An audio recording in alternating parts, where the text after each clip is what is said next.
మన ప్రభువును రక్షకుడైన యేసుక్రీస్తు నామములో ఈ రాత్రి చిన్న సమాజంగా కూడడానికి వచ్చిన మీ అందరికీ ప్రత్యేకమైన వందనాలు తెలియజేస్తున్నాను. ఈ కార్యక్రమానికి ఆహ్వానించినటువంటి బ్రదర్స్ కూడా ఎవరైతే ఉన్నారో వారికి కూడా ప్రత్యేకమైన వందనాలు తెలియజేస్తున్నాను.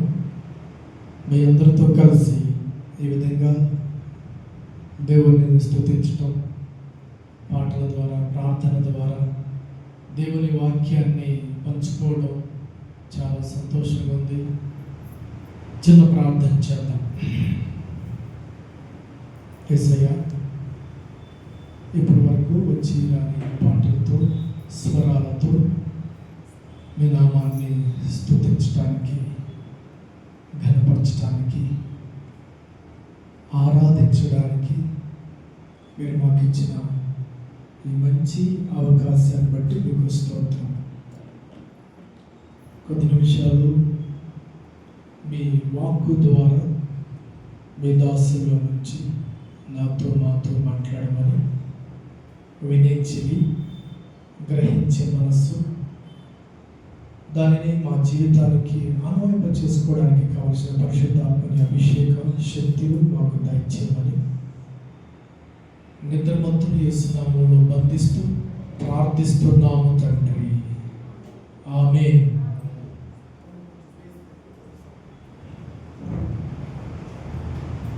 చాలా సంతోషం.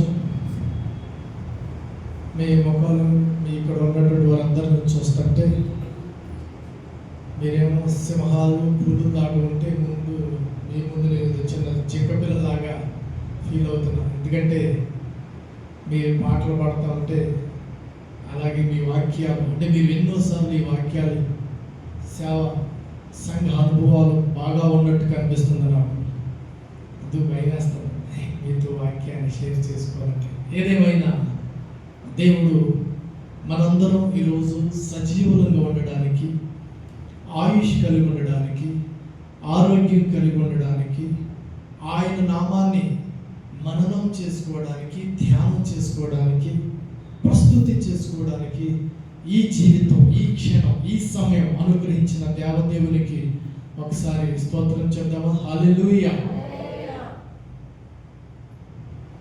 చాలా సంతోషం. నన్ను ఇక్కడికి ఆహ్వానించింది నా స్నేహితుడు ఉన్నాడు. అతని ద్వారా నేను ఇక్కడికి రావటం జరిగింది. ఇక్కడికి అడుగుపెట్టిన తర్వాత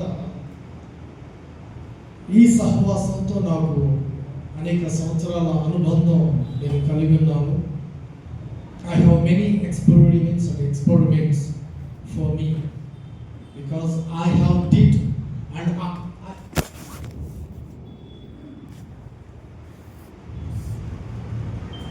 ఎన్నో కార్యాలు, ఎన్నో అనుభవాలు ఈ విధంగా ఇలాంటి పరిచర్య ద్వారా, ఈ పరిచర్య ద్వారా నేను అనుభవించడానికి దేవుడు నాకు అవకాశం ఇచ్చాడు. నాది గొప్ప అద్భుత సాక్ష్యం. నేను ఈ ప్రాంతంలోనే ఉండేవాడిని, ఈ ప్రాంతంలో తిరిగేవాడిని. 17 సంవత్సరాలు హైదరాబాద్లో, సికింద్రాబాద్లో ఉన్నాను. మళ్ళా ఇక్కడికి వచ్చాను. 3 సంవత్సరాలు అయింది. మాది చల్లపల్లి. 2010వ సంవత్సరం నుండి 2021వ సంవత్సరం వరకు నేను సెంట్రల్ గవర్నమెంట్ జాబ్ చేశాను. సికింద్రాబాద్ రైల్వే, సౌత్ సెంట్రల్ రైల్వేలో సికింద్రాబాద్ స్టేషన్ దగ్గర నేను జాబ్ చేశాను. మా ఆఫీస్ ప్రక్కనే గవర్నమెంట్ అంటే మా రైల్వే క్వార్టర్స్లో జీసస్ కాల్స్ వాళ్ళకి ఒక మందిరానికి పెద్ద స్థలం ఇచ్చారు. హిందువులకి గుడి కట్టుకోవడానికి స్థలం ఇచ్చారు, ముస్లిమ్స్కి మసీదు కట్టుకోవడానికి స్థలం ఇచ్చారు. మాకు ఆఫీస్కు దగ్గరలోనే, మీరు కూడా ఇప్పుడు నేను సికింద్రాబాద్ వెళ్తే వెళ్ళొచ్చు. రైల్వే స్టేషన్ నుంచి బయటకు వస్తే మెట్రో స్టేషన్ ఉంటుంది. సికింద్రాబాద్ మెట్రో స్టేషన్ ఆపోజిట్ రోడ్లో శ్రీకర హాస్పిటల్ ఉంటుంది. హాస్పిటల్ వెనకాలే ఉంటుంది జీసస్ కాల్స్ ఇలాంటి పరిచర్య. ప్రతి బుధవారం అక్కడ గొప్ప పరిచర్య జరుగుతూ ఉన్నది. మ్యాక్సిమం ఒక వారం కూడా మిస్ అవ్వకుండా, అంటే నా ఆఫీస్ పక్కన ఉండేది కాబట్టి ఆఫెన్ టైమ్స్ ఐ వెంట్, అక్కడికి వెళ్ళి దేవుని పరిచర్యలో పాలు పంపులు పొందుతూ ఉండేవాడిని. ఆ జీసస్ కాల్స్ యొక్క ప్రాధాన్యత, దాని యొక్క మూలం ఏంటి అని మనం ఆలోచించేస్తే, చదువుకున్న వాడికి అర్థమవుతుంది. Jesus calls praying for the world. ప్రపంచం కోసం ప్రార్థన చేయలేదు. వాళ్ళ యొక్క కాంటెస్ట్ కానీ, వాళ్ళ యొక్క డూయింగ్ వే ఆఫ్ ఏదైనా మినిస్ట్రీ ఉందంటే అది కానీ, అసలు వాళ్ళు చేసే ప్రతిదీ కూడా ప్రార్థన ప్రార్థన ప్రార్థన. ఆ ప్రార్థన ద్వారానే అనేక దేశాల్లో ఇలాగూ జీసస్ కాల్స్ తరపున కొంతమంది చిన్న గుంపులుగా కూడి ఆయన నామాన్ని స్తుతించడానికి దేవుడు ఆ సహవాసానికి, ఆ సంస్థకు గొప్ప భాగ్యాన్ని ఇచ్చాడు. ఆ గొప్ప దర్శనంలో మీరు నేను మనం అందరం పాలిభాగస్తులు అవ్వడానికి, ఇలా సహవసించి ప్రార్థన చేయడానికి మనకు కూడా ఒక అవకాశం ఇచ్చాడు. దేవునికి స్తోత్రం. చాలా దేశాల్లో ఈ సంస్థ తరపున గొప్ప పరిచర్య జరుగుతుంది. ఆ మధ్య నేను కూడా విన్నా, ఇజ్రాయెల్ దేశంలో టెల్ అవీవ్లోనే ఎక్కడో 20th ఫ్లోర్లో ఉంటుంది మనకి. ఎస్ అని చైతన్య ఓకే 20వ అంతస్తులో కూడా ఇజ్రాయెల్ దేశంలో ఇలాంటి పరిచర్య ఉంది. ఎందుకు ఈ మాట చెప్తున్నానంటే,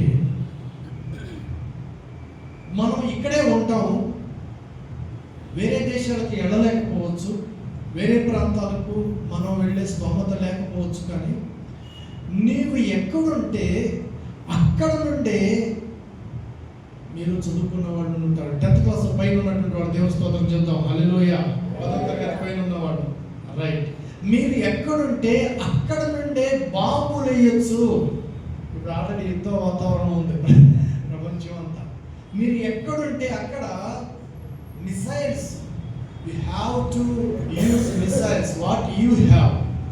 మనకున్నటువంటి వెపన్స్ని, మిసైల్స్ని, బాంబుల్ని, అంటే శత్రువుని హతమార్చడానికి ప్రపంచంలో ప్రస్తుతం ఏ వెపన్స్ అయితే ఉన్నాయో అవన్నీ కూడా మన దగ్గరే ఉన్నాయి.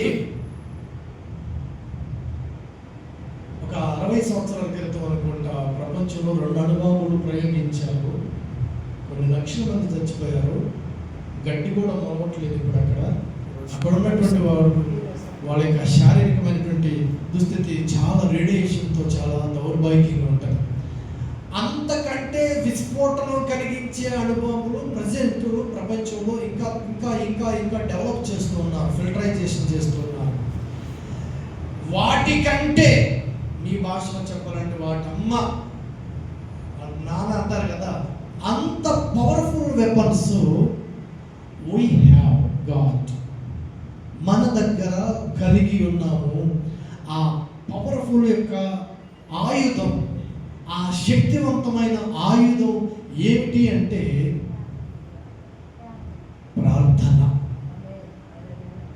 ప్రపంచపు గొప్ప గొప్ప సువార్థీకరణ చేసినటువంటి అనేక మంది భక్తుల యొక్క ఇంటర్వ్యూలు మనం చూస్తుంటే, బిల్లీ గ్రహం గారి యొక్క ఇంటర్వ్యూ చూస్తే, సార్ మీరు ఎంత గొప్పగా పరిచర్య చేశారో, లక్షల మందిని దేవుని కోసం సంపాదించారు, ప్రపంచం అంతా మీరు దేవుని కోసం చేశారు, ఇది ఎలా సాధ్యమైంది? ఆయన అంటాడు, ఇది సాధ్యం అవడానికి నా దగ్గర 3 ఉన్నాయి. ఆ 3 ద్వారానే నేను ఇంత అభివృద్ధి అయ్యాను. ఏమిటి సార్ ఆ 3? మొట్టమొదటి ప్రార్థన. రెండవది ఏంటి సార్? రెండవది ప్రార్థన. మూడవది ఏంటి సార్? మూడవది కూడా ప్రార్థనే. ప్రార్థన ద్వారా ప్రాకారాలు, ప్రార్థన ద్వారా సింహాసనాలు, ప్రార్థన ద్వారా చరిత్ర గతిని మార్చగలిగినటువంటి శక్తి కేవలం దేవుడు మనకు మాత్రమే ఇచ్చాడు. దేవునికి స్తోత్రం. మోకరించి కన్నీటితో నువ్వు పటపట పటపట కన్నీళ్ళు రాలుతూ ఉంటుంటే నీ ప్రార్థన అద్భుతమైన రిజల్ట్స్ నీ కోసం తీసుకుని రాబోతుంది. కట్టే, కొట్టే, తెచ్చే అనే విధంగా కొన్ని ముక్కల్లో వాక్యాన్ని నేను ముగించబోతున్నాను. 18వ అధ్యాయం లూకాసు వార్త 18వ అధ్యాయం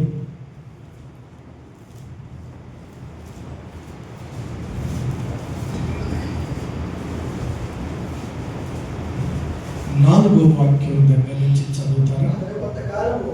లేకపోతే ఒక నిమిషం 2వ వాక్యం దగ్గర నుంచి ఫస్ట్ నుంచి చదివండి. 71వ పేజీలో, ఇంకా పేజీలు తిరుగుతున్నాయి.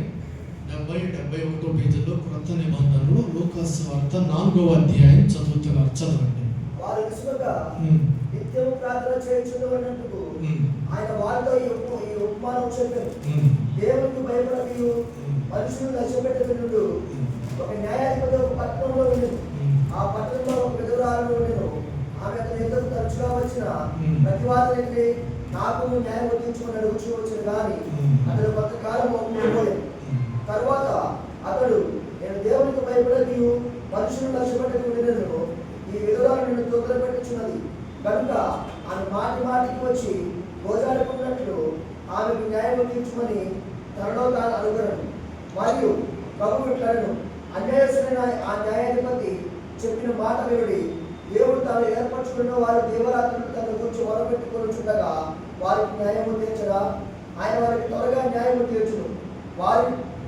వారి విషయమే కదా ఆయన దీర్ఘశాంతము చూపుచున్నాడని మీతో చెప్పుచున్నారు. చాలండి దేవుని బిడ్డలారా, ఇక్కడ ప్రభు అయిన యేసుక్రీస్తు వారు కొన్ని మాటలు మాట్లాడుతున్నారు. భూమి మీద మీకు అసాధ్యంగా ఉన్నది ఏదైనా ఉంటే, ఆ అసాధ్యంగా ఉన్న దానికోసం మీరు చేయవలసింది ఒకటే ఒక సూత్రం ఉన్నది. మీరు చేయవలసింది ఒకటే ఒక పని ఉన్నది. ఆ పని కనుక మీరు చేస్తే అసాధ్యమైనది అని ఏది అనుకుంటున్నారో ఆ అసాధ్యమైనది మీకు సుసాధ్యంగా మారిపోతుంది, సాధ్యంగా మారిపోతుంది. దానికోసం మీరు బరువులు ఎత్తనవసరం లేదు, దానికోసం డబ్బు చెల్లించనవసరం లేదు, దానికోసం పడిగాపులు కాసి ఎవరో వస్తారు ఏదో చేస్తారని ఎవరి కోసం వెయిట్ చేయనవసరం, ఎదురు చూడనవసరం లేదు. కానీ ఆ ఆయుధాన్ని మీకు ఇచ్చి వెళుతున్నాను. అదేంటంటే మాటి మాటికి తరచుగా, మాటి మాటికి ఆఫెన్ టైమ్స్, తరచుగా, రెగ్యులర్గా ఏం చేయాలి అంటే విసుక్కోకుండా ప్రార్థన చేయండి. ప్రార్థనలో ఉన్న శక్తి మామూలు శక్తి కాదు. 65వ కీర్తన అనుకుంటా, ప్రార్థన ఆలకించువాడా సర్వ శరీరులందరూ నీ యొద్దకు వచ్చెదరు. ఆయన పేరేంటంట? దేవుడి పేరేంటి? అవునా? దేవునికి అనేకమైన నామాలు ఉన్నాయి, దేవునికి చాలా పేర్లు ఉన్నాయి. ఎవరికి వచ్చినట్టు, ఎవరికి ఇష్టం వచ్చినట్టు అలా పిలుచుకోవచ్చు. ఇప్పుడు ఇక్కడ భక్తుడు ఏమంటున్నాడంటే ఈయన ప్రార్థనను ఆలకించువాడు. ఇప్పుడు చెప్పండి, మనం సేవించే దేవుడు ఎలాంటి వాడు? ప్రార్థనను ఆలకించే దేవుడు. ఎలాంటప్పుడు ప్రార్థన ఆలకిస్తాడు? ఏ టైంలో ప్రార్థన ఆలకిస్తాడు? ఇప్పుడు మనకు ఒక టైం పెట్టుకున్నాం, 7:30 దగ్గర నుంచి 9 గంటల వరకు. మరి ఆయనకి ఏ టైం ఉంది? అంకుల్ గారు, యేసయ్యకి ఏ టైంలో ప్రార్థన చేస్తే వింటాడు? నిరంతరం నీతోనే జీవించాలనే ఆశనన్నిలా బ్రతికించుచున్నది. ఒక భక్తుడు ఇలా పాడుతున్నాడు, నిరంతరం నేను నీతో జీవించాలని, నిరంతరం నేను నీతో మాట్లాడాలని, నిరంతరం నీతో నేను ఫ్రెండ్షిప్ చేయాలని, నీవు నేను చెక్కపట్టాలు వేసుకుని నడవాలని, గడపాలని నాలో ఒక ఆశ కలుగుతున్నది. మరి ఈయన ఏ టైంలో అవైలబుల్గా ఉంటాడు? మనకు ఒక టైం పెట్టుకున్నాం. ఒక ఆఫీస్కి వెళ్ళేవాడు, మీరు జాబ్ చేస్తే పొద్దున్న 9 దగ్గర నుంచి సాయంత్రం 5:30 వరకు ఏదో ఒకటి ఉంటుంది కదా. మరి దేవునికి ఏ టైంలో ప్రార్థన చేస్తే వింటాడు? సమయమనక అసమయమనక మనము ప్రార్థన చేయటానికి గొప్ప దేవుడు తన చెవులను మన కోసం ఎప్పుడు ప్రార్థన చేస్తారా, ఎప్పుడు విందామా అని ఆయన చెవులు నిక్కపరుచుకుని మన ప్రార్థన కోసం ఎదురు చూస్తూ ఉన్నాడు. మీరు ఎప్పుడు గమనించండి, మీరు ఏ క్షణంలోనైనా నడుస్తున్నా, పని చేసుకుంటున్నా, ఇంకోటి చేస్తున్నా ఒక మాట ఆయనతో మాట్లాడడానికి మీరు ఇష్టపడితే ఆ ప్రార్థన ఆలకించేవాడు నీ ప్రార్థనను ఆలకించి, నీ ప్రార్థన వెనకాల ఉన్న ఆ మూలుగు, నీ ప్రార్థన వెనకాల ఉన్న సమస్య, నీ ప్రార్థన వెనకాల ఉన్న బాధ, అసలు ఎందుకు ప్రార్థన చేస్తున్నావు, ఆ ప్రార్థనకు కారణం ఏంటో తెలుసుకుని ఆ ప్రార్థనకు జవాబు ఇవ్వడానికి ఆయన దీర్ఘశాంతముతో ఉన్నాడంట. మనం చదువుకున్న మాట అదే కదా.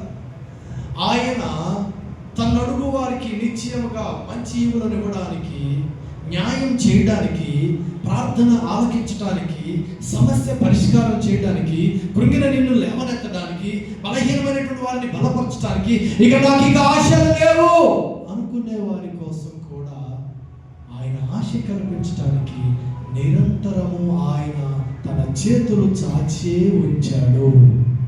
దేవుని బిడ్డలారా, ఇంత గొప్ప దేవుడిని మనం కలిగి ఉన్నాం. కానీ